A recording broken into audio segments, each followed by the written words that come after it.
তাইলে বোঝা যায় পীরের কথার ভিতরে হাকিকত আছে না নাই। যেহেতু উরুস মোবারক যাদের সামনে আজকের মাহফিল করা হচ্ছে তাদেরকে নিয়ে যদি আমি আলোচনা না করি এখানে হক থেকে যায়, কথা ঠিক না বেঠিক? কারণ যেখানে যেই ওয়াজ আল্লাহর ওয়ালিদের ফয়জাত লাভ করতে হলে তাদের সম্মান বলার দরকার আছে না নাই। যখন চিন্তা করলাম এই মুরিদ যখন চিন্তা করতেছে আর মাত্র একদিন বাকি উরুস মোবারকের, আমি কিভাবে বাড়ি যাব, কোনো দরকার নাই। আল্লাহর ওয়ালি বাবা বাহাউদ্দিন আহমদ রাদিয়াল্লাহু তাআলা আনহু বলেন, না না না, তোমার বাড়িতে মেহমান আসছে, তুমি তাড়াতাড়ি বাড়িতে যাইতে হবে। জবান খুলে আল্লাহু আকবার। তাড়াতাড়ি বাড়িতে যাইতে হবে। কেন? মুরিদের ভিতরে তো হাওমা চলে আসলো, মনের ভিতরে অনেকটা কষ্ট চলে আসলো। আমি এত কষ্ট করি, এত আদর করিয়া এত কিছু করলাম, এখন নাকি আমার বাড়িতে যাইতে হবে। যারা আপন পীর ও মুর্শিদের দরবারে যারা সময় কাটাইছে তারা জানে পীর ও মুর্শিদের ভালোবাসা মহব্বত যদি একবার আপনার ভিতরে চলে যায় তাইলে বুঝতে হবে রে দুনিয়ার মধ্যে এত সাজ সজ্জা আমার আপনার কাছে ভালো লাগবে না, একমাত্র পীর ও মুর্শিদের চেহারা দিকে তাকায় থাকতে মন চাইবে। জবানটা খুইলা কইতেন আল্লাহু আকবার। আর জবান বলবেন ইয়া রাসূলুল্লাহ।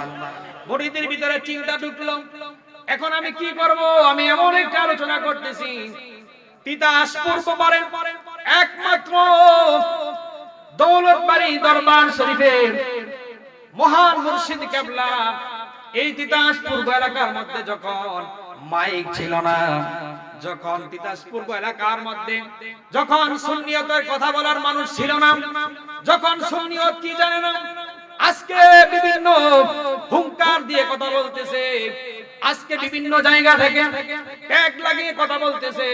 যখন দৌলতবাড়ি দরবার শরীফে আলা হযরত কেবলারা যখন তরিকতের কাজ করেছে তখন বড় বড় আলেম উলামা ছিল না, কথা ঠিক না বেটি?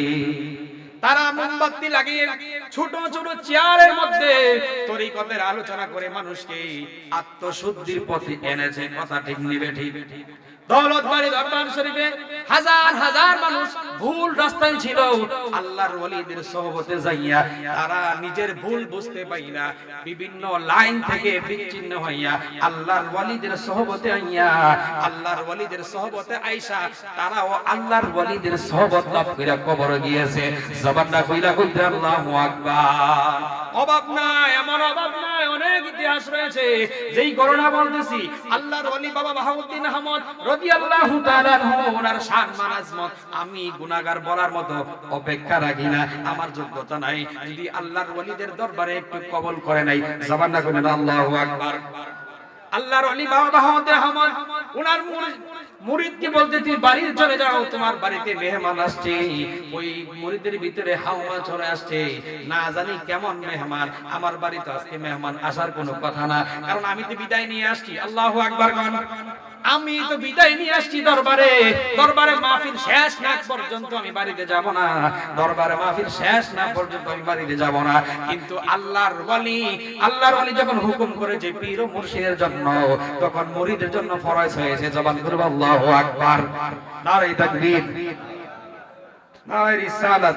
হযরত মাওলানা মুল্লা জিলানী সাহেব হুজুর চলে আসছে। আমি আলোচনা সংক্ষেপে সময় কম নিয়েছি। দেখুন আল্লাহর ওয়ালিদের দরবারে গেলে আমরা কেমন লাভ করি, পিছনে পিছনে বদলাম কইরা লাভ নাই।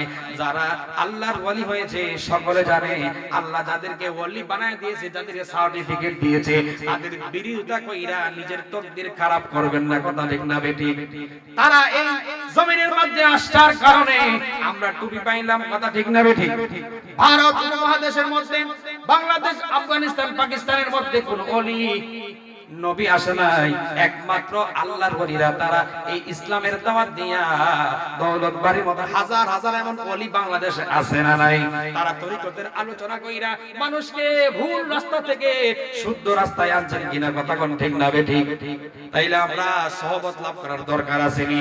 ওই সুলতান খাঁ যখন বাড়িতে যাওয়ার পরে ওনার মনটা দুর্বল হয়ে গেল, যা না জানি কেন 2 দিন পরে দরবারে উরুস শরীফ, আমি কেন জানি বাড়িতে আমাকে পাঠাই পাঠাইছে আল্লাহর ওয়ালি আল্লাহর ওলি বাবা বাহাউদ্দিন আহমদ রাদিয়াল্লাহু তাআলা আনহু উনির হাকিকত যাই না ওনার মুরিদকে বাড়িতে পাঠাইছে কারণ হলো ওনার এস্টিমেট ওনার দুনিয়ার জগতে হায়াতের বাজেট শেষ কথা ঠিক না বেটি আপনার হায়াতের বাজেট শেষ পীর মুর্শিদ যখন ইলহামের মধ্যে জানতে পারলো ওই সুলতান কাকে কি করলো বাড়িতে পাঠানোর পরে সুলতানকে হঠাৎ করে বুকটা চিনচিন করে বুকটা ব্যথা করে উনি শুয়ে গেলেন আল্লাহু আকবার কোন শুয়ার পরে উনি বুঝতেছে মনে হয় আমার হায়াত শেষ আল্লাহু আকবার কোন এই কারণে পীর মুর্শিদের যখন যা হুকুম আসে আমাদের পালন করার দরকার আছে না নাই পীর মুর্শিদ যখন হুকুম করলো উনি শুয়ে গেলেন ওনার সন্তানকে ডাক দিলেন ওনার স্ত্রীকে ডাক দিলেন ওনার স্ত্রীরা বলতে হঠাৎ করে আপনি বাড়িতে কেন আসলেন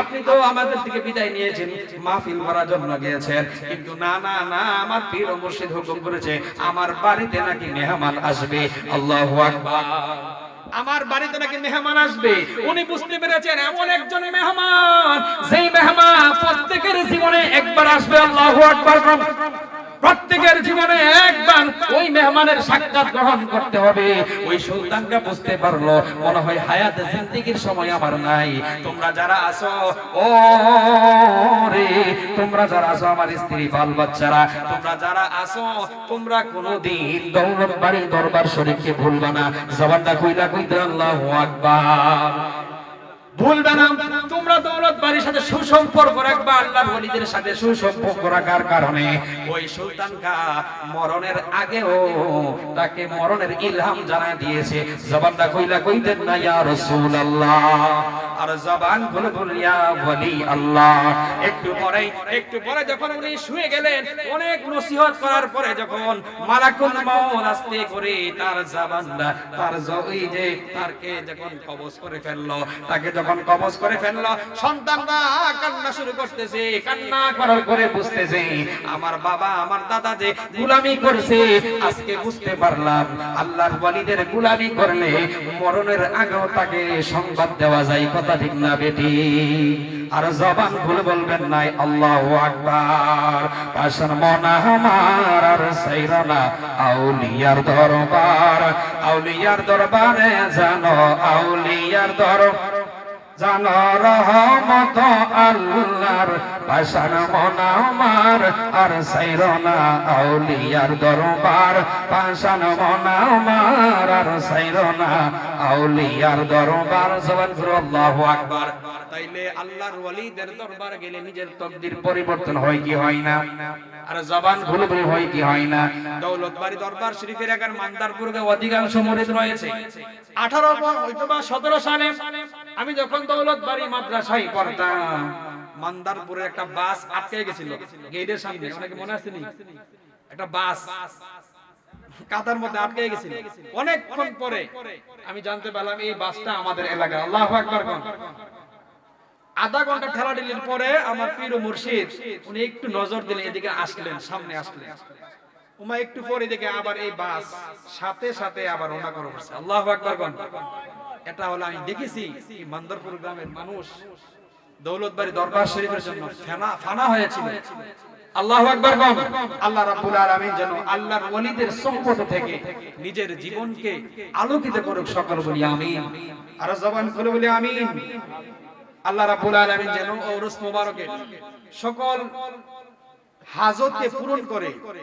প্রত্যেক বছর যেন এই সকলকে নিয়ে আমরা এলাকার সকল সর্বস্তরকে নিয়ে যেন ওরস মোবারক আল্লাহর ওলিরা এখানে আসেন আমরা বুঝি না কথা ঠিক না বেঠিক